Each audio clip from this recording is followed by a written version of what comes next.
My love, I am so happy and so pleased to announce that this episode is brought to you by my very own company, Savage Chocolates, which is all about cultivating a more loving relationship to your body and to food. You know, we don't really believe in guilty pleasure. We just believe in pleasure done well. Right? Have you ever had that candy bar or a thing of ice cream and you eat it and you're like, wait, I don't remember eating that. Wait, where'd that go? Well, that's why I created Savage Chocolates, because I know the importance of pleasure. And I think that we don't slow down enough to actually experience it. And so if you are wanting to eat mindfully, if you are wanting to be reminded of how to actually experience your pleasure, then please go to www.savagelosangeles.com to order your goods. All right, you guys, let's get to it. Hi, my loves. Welcome back to Savage Lifecast. Alexa here, and I'm so grateful to be connecting with you. I have to say right off the bat that my sweet little Hugo bear, my sweet French bulldog, is asleep on my lap as I record this, and I'm recording this from West Hollywood, California. So if you're hearing sounds from the outside world, or if you're hearing a little French bulldog snore, I was hoping he would kind of do that on command. Oh, there it is. I don't know if you heard that, but that is what's happening in the world, and I like to keep shit real. So here we are. Oh, that was a loud one. That was a loud snore. I hope you caught that. Let's begin with a little drop-in, a little check-in, if you will. I invite you to go ahead and close the eyes. If you are not driving, obviously, if you are driving, please keep those eyes focused, honey. Keep them focused. Otherwise, let's turn that awareness inward and begin to just follow your breath. Yeah, I'm starting to see the inhales and see the exhales as if you could see them from the inside out. Just noticing them, riding the waves of the inhalation, the wave of the exhalation, and that little sliver of moment of nothing in between.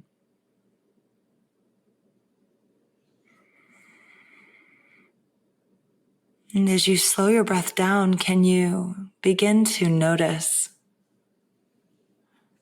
Can you begin to notice which takes up more space? Your inhalation or your exhalation?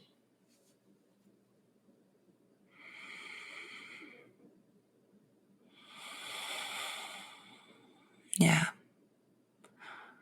Yeah, the yogis believe your inhalation is your ability to receive, and your exhalation is your ability to give. So just notice which one you're spending maybe a little bit more time doing, and then notice if you can balance them out.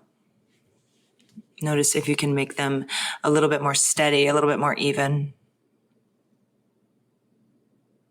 Yeah.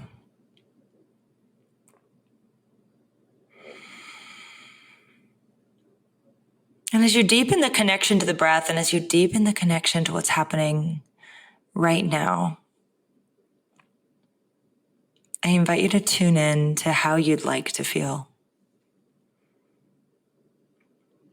Right? When you really think about it, everything that we do, everything that we have, we do it or have it not necessarily because of the thing itself. We do it or have it because of the feeling that it creates within us. Right?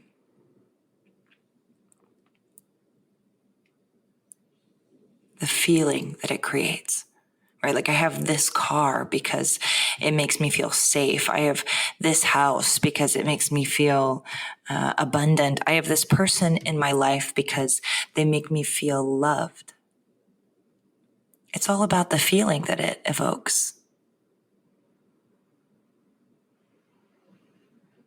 So how do you want to feel?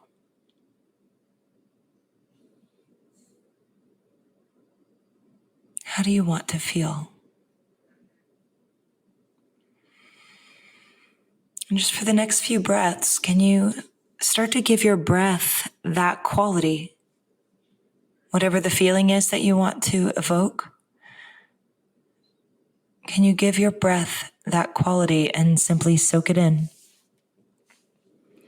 Soaking it into every cell, every muscle, every fiber, all the way down into the marrow of your bones. Just receiving it. Let's take 3 breaths all together. Deep inhale. Deep exhale. Glorious. Twice more. Deep inhalation. Deep exhalation. One more time. Full inhale. Sigh it out this time. So good. And you can come back to the space by opening the eyes, or if they were already open, then hey, welcome. It's all good. Cool. So during that process, that little check-in, I talked about how we want to feel. And it kind of blows my mind. You know, I was writing about this the other day that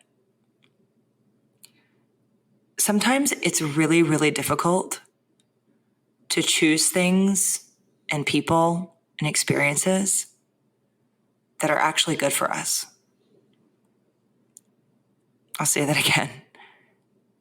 Sometimes it's really, really difficult to actually choose people, places, and things and experiences that are good for us. And when I say that, it's like, oh God, that's so sad. But it takes us a while to like actually get used to the right stuff, right? Like I used to be so attracted to unavailable people that like when I was rejected, that was like a weird turn on for me. Like it was like, oh, this is a project. Like I'm going to take this on. And you know what that project did for me is it kept me from looking at my own shit. Right? Or sometimes we are really addicted to food that makes us like super bloated. Right. But we're like, oh, but it tastes so good. It's like, who cares? Like, whatever. But that's not really like in alignment with how you want to feel. Right. Make a different choice. But we keep choosing the same one, even though it makes us uncomfortable, even though it takes us out of the feeling that we want to experience and procure. It's interesting, right? I think that's fascinating. But the beautiful thing is that we can make different choices. We can make different choices whenever we want. We don't have to like wait until our birthday or New Year's or some like pivotal thing to happen. We can make choices whenever we want. I made the choice one day that I was going to stop letting certain people into my life. But I used to date these projects and I was attracted to people who could not choose me. And I thought that these people were soulmates. No, they were wound mates. They kept activating the same shit. This feeling of being an afterthought, of not being chosen, felt very familiar to me, right? Sometimes the thing that is familiar is not the good thing.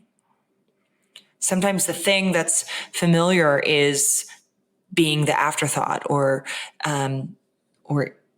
again, like I'm doing my best these days to keep it super real and to share intimate things about myself. But my trigger in always sharing things about myself is that people often listen to it and they're like, oh my God, I'm so sorry that happened to you. I'm not sorry at all. Right? We've all been through shit. So if that's your reaction, stop trying to fix me. Fix yourself. I'm good. I have a therapist. I'm all set. Right. But like I used to be really, really comfortable starving myself. Right. As a person who had an eating disorder for much of my life, particularly in college was really the height of it. But I always had a rough relationship with food, right? And I was really comfortable in the discomfort of starvation. Or dichotomously, there was a time in my life too where I was really comfortable being so full that I couldn't think about anything else, right? This comfort in discomfort. And to choose something different for a while is really uncomfortable, right? Like choosing a partner who can actually love you might be really uncomfortable.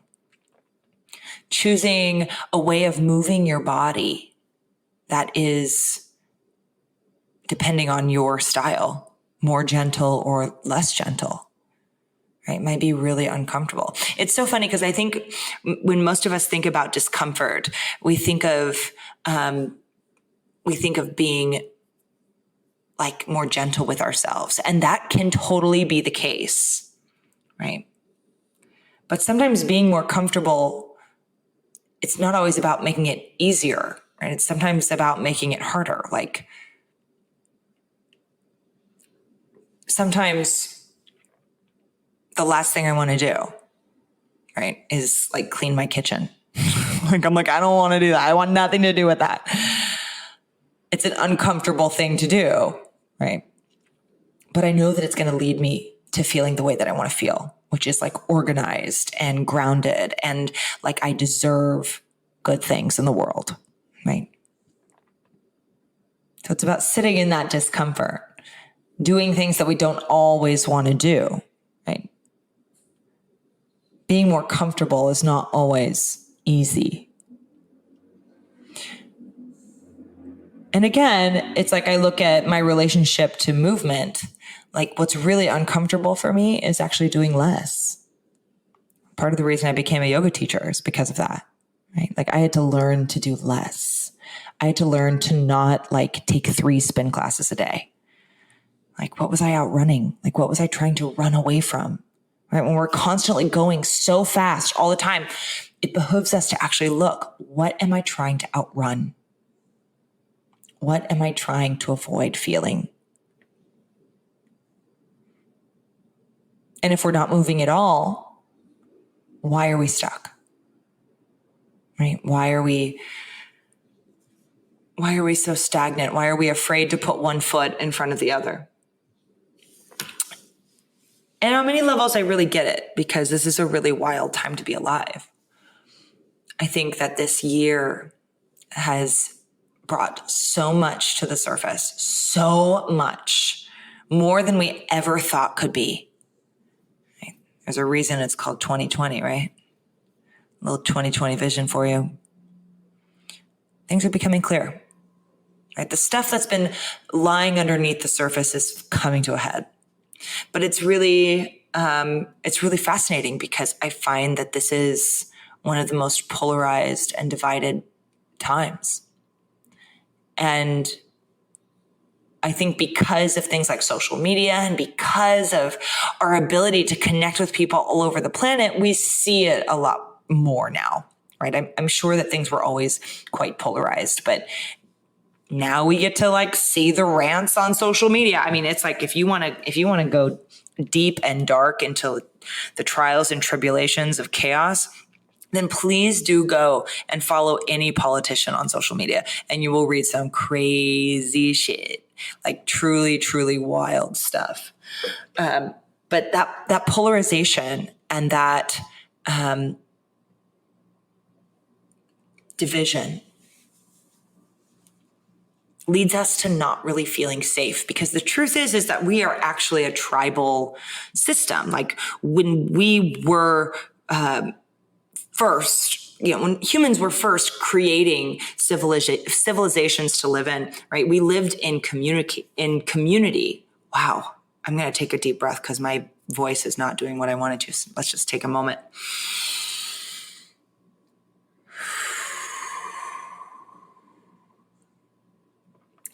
We lived in communities. And that was the way it was intended. And that was an easier system because people were there to support. It wasn't like, oh, I'm a mother and I am the only person mothering this child. It's like the community is there. The grandmother is there. The aunt is there. We're all in it together to caretake and to support the system, which is why being banished, as they would say in Shakespearean terms, from a community is basically sudden death. And in this time where we're also divided, I cannot but think our biology is still kind of responding in that way, that like that sense of incredible us and them division leads to a fearfulness and an anger and a rage that is really, really wild, and also makes us not feel inclined to be as vulnerable as we would like, because the backlash can be serious. I posted something on social media when the Black Lives Matter movement was really, in full swing, and of course it still is. But right when George Floyd had been murdered, and I posted something, and a woman wrote something to the effect of, I follow you on social media because I want to know yoga, and yoga is zen and relaxing, and this is politics, and stop bringing politics to your page. I back the blue. And she's allowed to say and do what she wants. I get it. It is my page, so I also get to post whatever the fuck I want.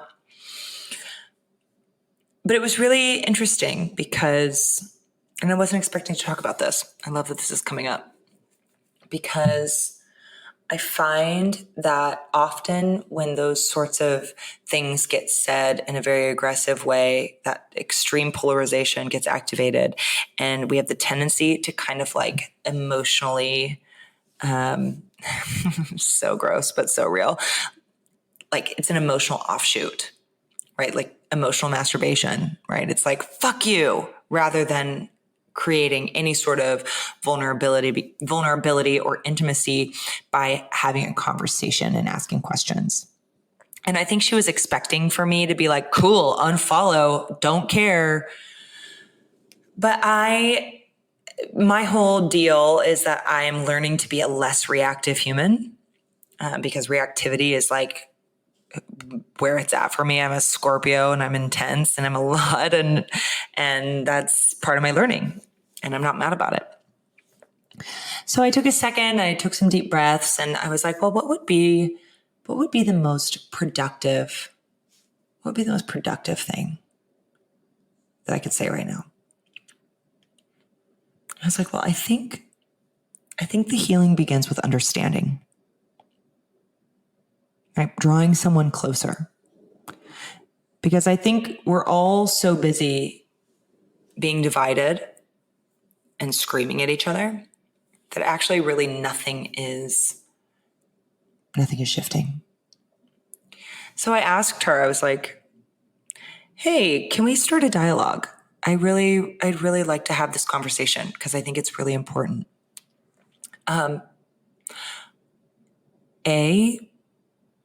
Yoga is not about being Zen. It's just not, right? Yoga was actually founded in psychology. It's about self-study. And the word asana, which is at the end of every single yoga pose, right? Utkatasana, Trikonasana, Ardha Chandrasana. It's all in asana. The word asana means seat. And we train the mind and the body to sit in all sorts of different positions. And we practice being present through them all. So it's not about being Zen. It's about being present through everything from chair pose, which is not so comfortable, to Shavasana, which is just lying there, right? And we learn to be present through all of it. And whether you're a yoga person or not, it's all good. It's all good. But I think the message stays the same, that we just need to clear that up, right? That any sort of self-study is not about being all like peace, love, and rainbows. In fact, that's called bypassing.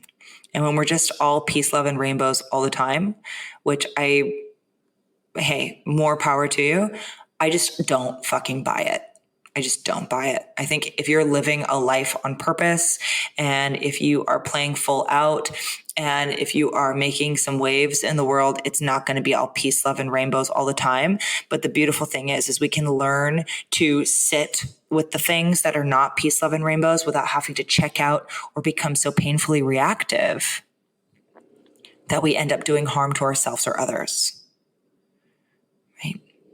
So I explained that. And so I then proceeded to ask her how she got to back the blue, because it was the whole hashtag, like back the blue, like behind the cops, which again, entitled to her stuff. She's so allowed, but I just wanted to understand. And she said, I would love to tell you how I got there, but I don't want to do it on your page because it'll be a bashing. And I said, it will not be a bashing. I will not let it be a bashing. I want to have a conversation. She said, I'll DM you. I said, great, please do. But I think it would be more productive if we had this conversation out in the open, because maybe we can get people to understand both sides rather than just kind of throw hashtags and slogans and phrases around that, frankly, we don't know the whole story. We don't know all the stuff. I don't know, it's like, who knows? Unfortunately, she was never able to have a conversation with me via DM either, which was a bummer. I reached out. She never responded.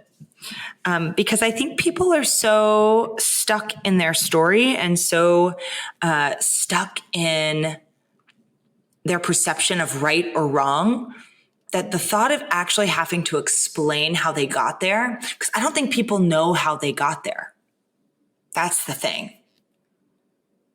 Just like we don't know necessarily exactly how we got to choosing things that aren't good for us, right?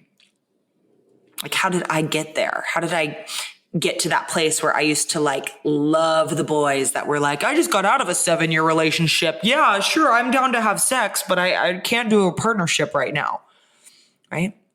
Yeah, sure, we have ideas. We have things that come to mind. We have situations from our family of origin, right?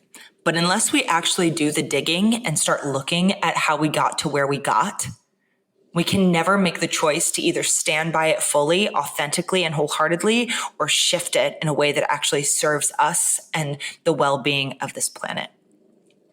So many people are walking around supporting certain things just because their parents do, or supporting certain things just because they are misinformed, or supporting certain things because that's just like what their friends are doing and they feel like they'd rather not rock the boat. Rather than actually turning our awareness inward, doing the heavy lifting of looking at our shit, right? Like I said, yoga was founded in psychology. If we can sit with it on the mat, we can sit with it off the mat, right? Looking at ourselves long enough to go, oh, actually, that's no longer in alignment with my value system. But let me explain to you why, rather than it just being a bashing. It's so egregious. It's really, really hard to witness on social media, on whatever. Right? More conversations. And these conversations need to be had not only with each other, but these conversations need to be had with ourselves. Looking at our belief systems, looking at our values. My mentor, who is just such an angel, her name's Dr. Nikki Monty. Before I started dating again, she was like, okay, we need to get really clear on your values.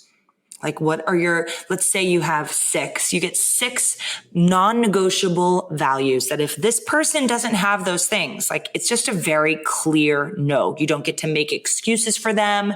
You don't get to see if they'll change. You don't get to wait around.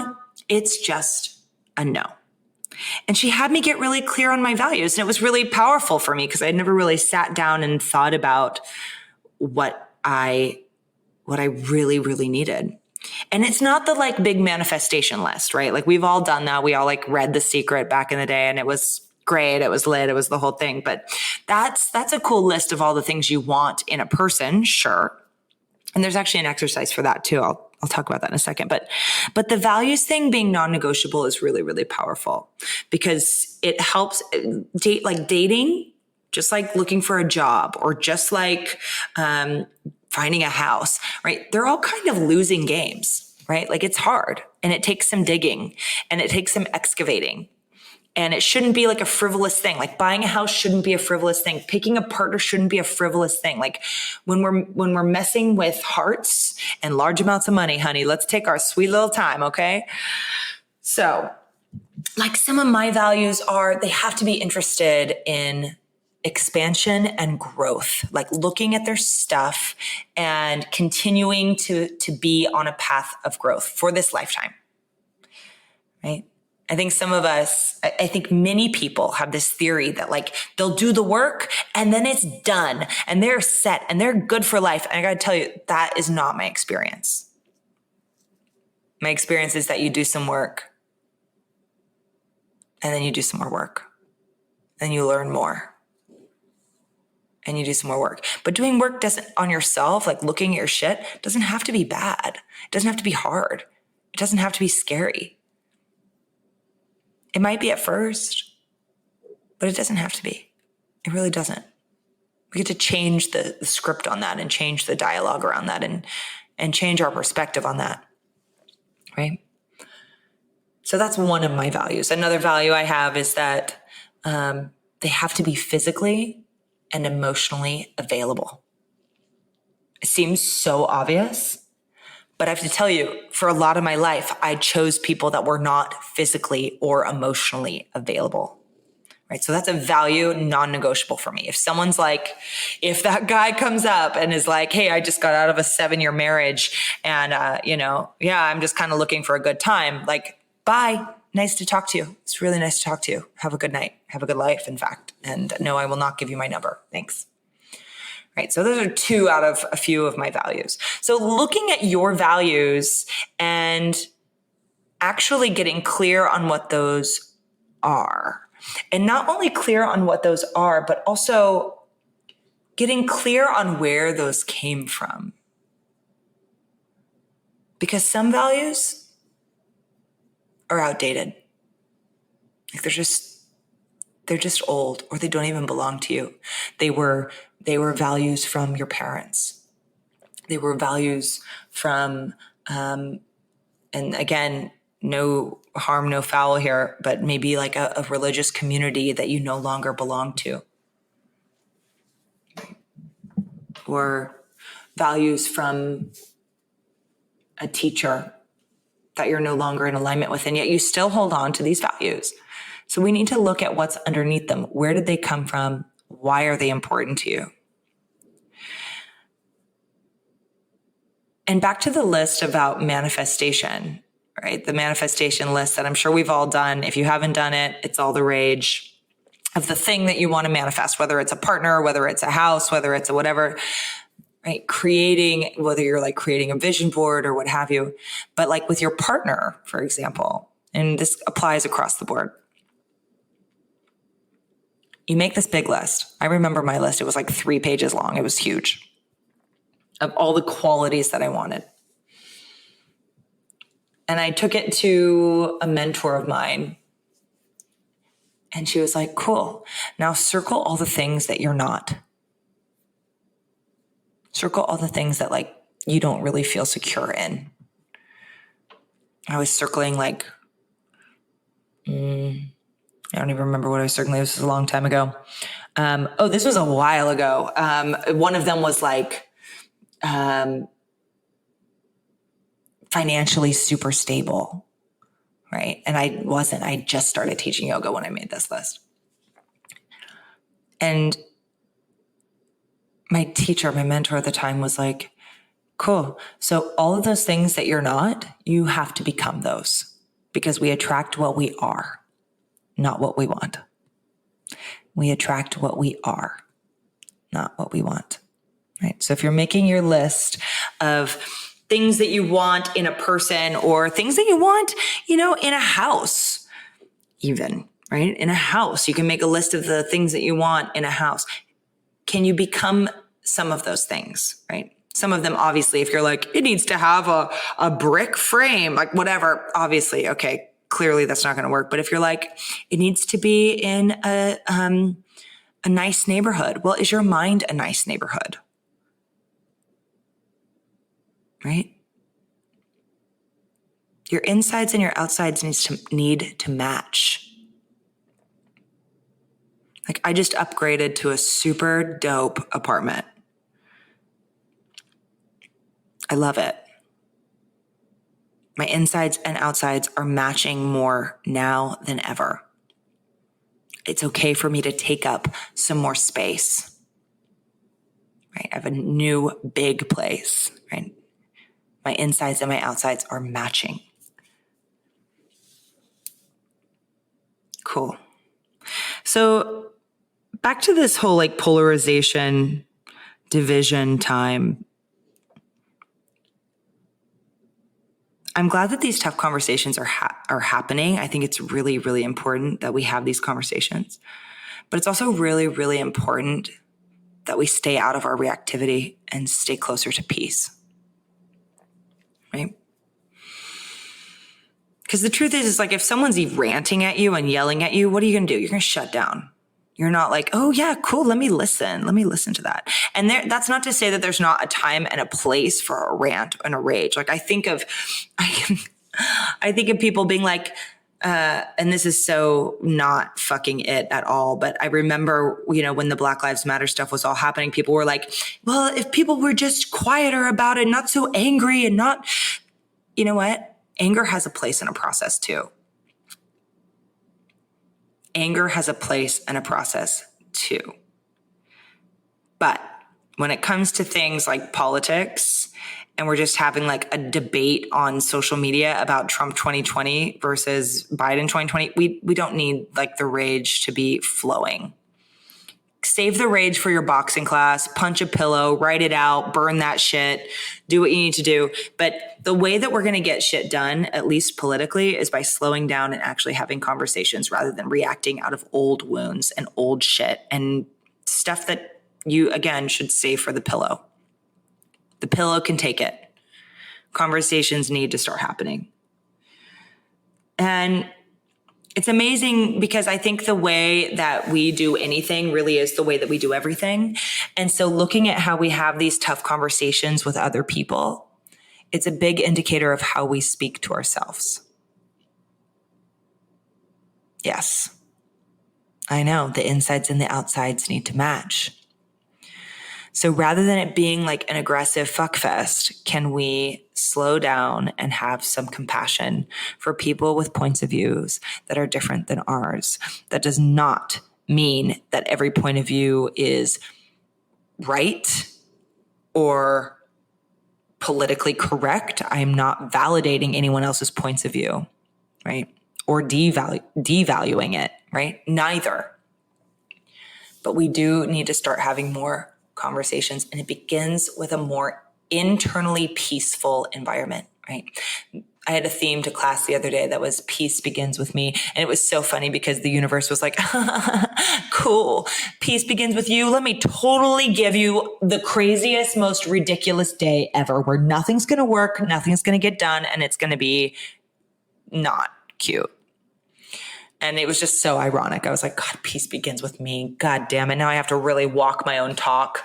Blah. It's like, I really didn't want to have to live my own truth on that one. And yet just was what it was. But I'm so grateful for that because those are like winks from the universe. I find when I like talk a certain talk and the universe is like, oh yeah, cool. Let me see how you handle this then.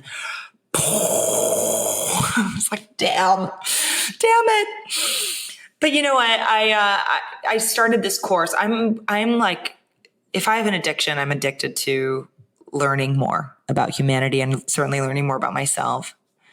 And I started this course with a woman named Dr. Sam Rader, who's truly remarkable. And I'm really excited about this course.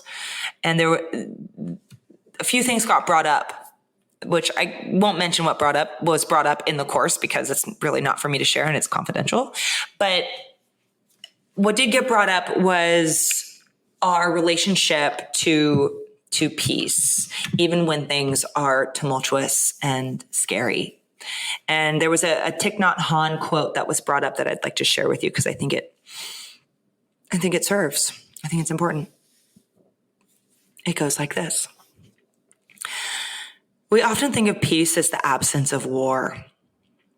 That if powerful countries would reduce their weapon arsenals, we could have peace. But if we look deeply into the weapons, we see our own minds, our own prejudices, fears, and ignorance.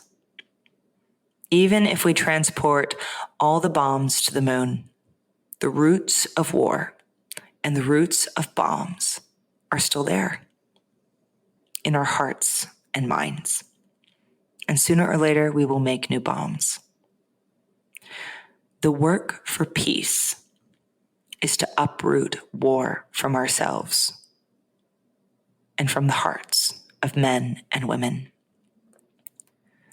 To work for peace is to uproot war from ourselves.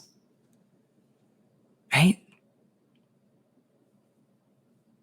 If we're so busy battling outside of ourselves, the insides match the outsides. What's going on internally? Where does that war live within you? And how can you uproot that, understand that, get clear on that? How can you heal that, negotiating a gentle truce with that so that it's not ruling your life, it's not driving your car, right? That peace begins with me. It's real. But what are you doing to create that within yourself? What can you get rid of to create a more peaceful environment internally? What beliefs can you change to create a more peaceful environment, inside, outside, any which way?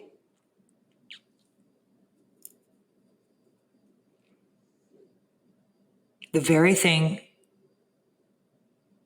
that you feel like you can't let go of is probably the thing that you need to let go of. Just FYI. Right? The thing that you're grasping onto. Oh, there's Hugo snoring again. Hugo, you are the star. You are the star of this show. Let us be super crystal clear about that. So I ask you, my loves, my legends, my savages, what is one commitment that you can make this week to create a more peaceful environment for yourself?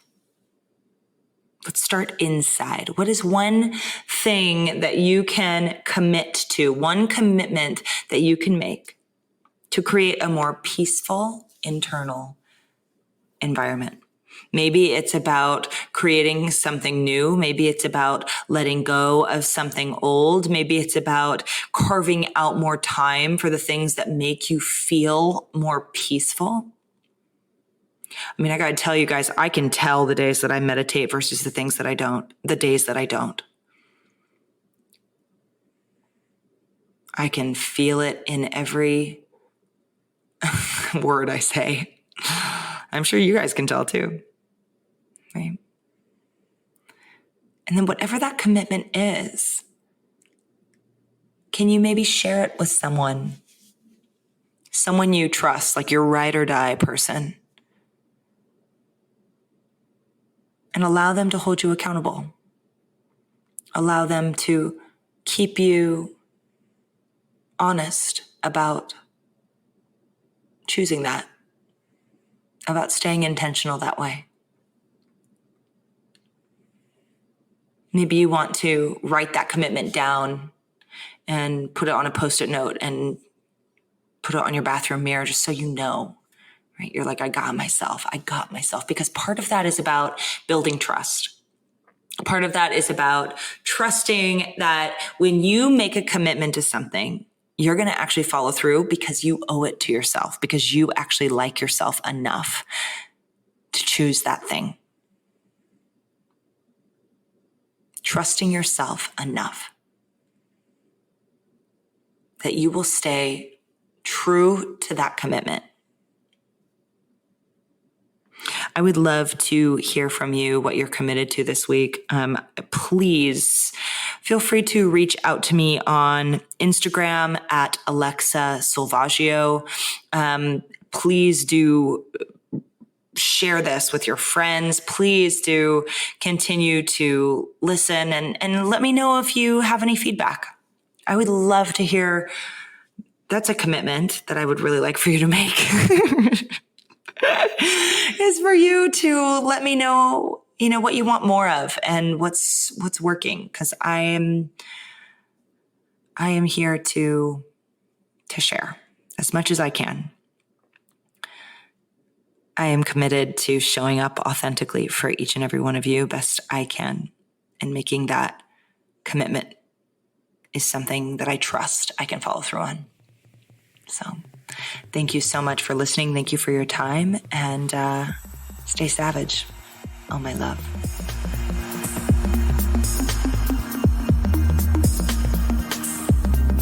All right, you guys, thank you so much for carving out the time to listen to this wisdom, to listen to all this goodness.